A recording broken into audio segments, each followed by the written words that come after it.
Idem. Ty hnusný bastard.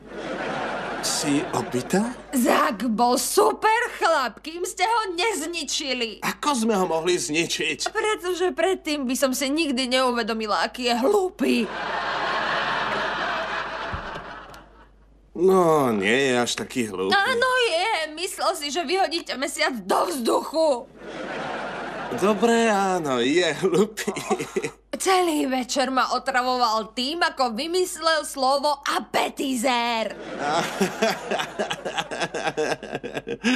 Ale to nie je moja chyba. Zničil si moju schopnosť tolerovať idiotov. Teraz poď so mnou. Kam ideme? Ideme mať spolu sex. Teda dobre. Čo sa deje? Daj si protihlukové slúchatka, bude to hlučné.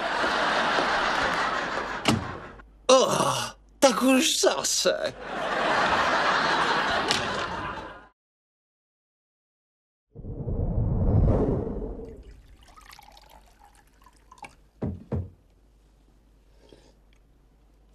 V ktorom vesmíre je toto bezdužiny? Dobré ráno, Penny. Máš oči aj vzadu? Keď v škole dostávaš každý deň bitku od spolužiakov, tak sa ti potom vyvinie veľmi citlivý sluch.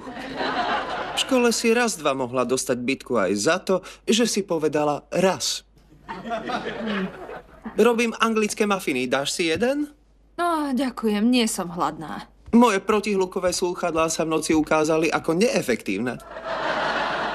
Jasné, prepáč. Ako Texasan musím povedať, že som nepočul frázu "iha" v takom kontexte.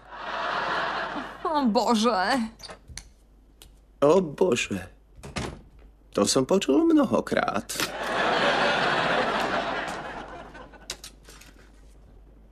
V ktorom vesmíre je toto zľahka opečené?